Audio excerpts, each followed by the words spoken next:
हाँ, तो भगवान से भक्त ने पूछा, प्रभु मुझे इतना बता दो, मेरे नसीब में कितना धन लिखा है।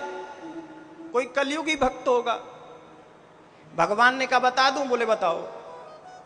भगवान ने ध्यान लगाया, ध्यान लगा करके उससे कहने लगे कि तेरे नसीब में रोजाना 1 रुपया लिखा है। कितना? 1 रुपया।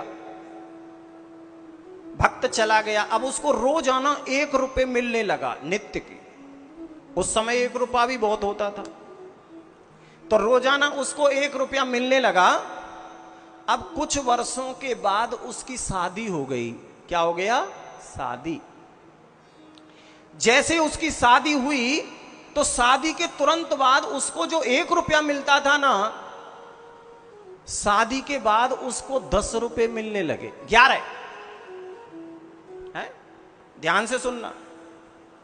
शादी से पहले जो भगवान ने कहा था कि तेरे नसीब में 1 रुपया लिखा है, रोज उसको 1 रुपया मिलता था, लेकिन जैसे ही विवाह हुआ उसका, तो 1 के बदले उस पर रोजाना 11 रुपये आने लगे। तो भगवान से उसने पूछा, प्रभु आप तो कहते थे कि तेरे नसीब में सिर्फ 1 रुपया लिखा है, लेकिन देखो मेरे तो आज 11 रुपये मुझे रोजाना मिलने लगे। भगवान ने उससे कहा, सुनो, 1 रुपया तो तेरे नसीब का है, लेकिन जो एक्स्ट्रा 10 रुपए जो तुझे मिल रहे हैं ना, ये तेरी पत्नी के हैं, हिस्से के हैं, इसलिए वो 11 रुपए हो गए। ठीक 1 वर्ष के बाद उस पर एक बेटा हुआ। अब जो 11 रुपए उसे मिलते थे ना रोजाना, बेटा जैसे ही जन्म लिया उसके घर में, उसके बाद उसे रोजाना 21 रुपए मिलने लगे।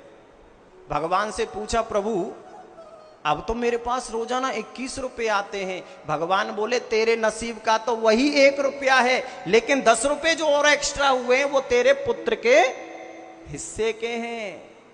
इसलिए कभी भी इंसान को यह घमंड नहीं करना चाहिए, यह कभी मन में नहीं लाना चाहिए कि जो भी कमा रहा हूं ये सब मेरे हिस्से के ना। ये हर किसी का हिस्सा तुम्हारे हिस्से में आकर के जुड़ गया है भाई। सब अपने देखो, जिनके 1 बच्चा होता है उनको 1 बच्चे के हिसाब से मिलता है। जिनके 5-5 होते हैं, 4-4 होते हैं, उनको उनके हिसाब से मिलते हैं। हैं? किसी की 5 बेटियां हों और आदमी ये सोच के घबराए कि 5 का विवाह कैसे करूंगा, कैसे करूंगा। जिनके 7-7 बेटियां, क्या उनके विवाह नहीं हुए? क्या कोई कमी रह गई? ना, सब बेटियां अपने हिस्से का लेके आती हैं, सब बेटे अपने हिस्से का लेके आते हैं, और हम भी जो लेके आए हैं अपने हिस्से का ही लेके आए, बाकी सब उनका हिस्सा आके हमसे जुड़ गया है। लेकिन भूल ये है हमारी, हम समझ रहे हैं सब हम ही कर रहे हैं बस। ऐसा कुछ नहीं होता। तो विश्व का पालन पोषण करने वाले भगवान हैं। विश्वोत्पत्त्यादि हेतवे। उसके बाद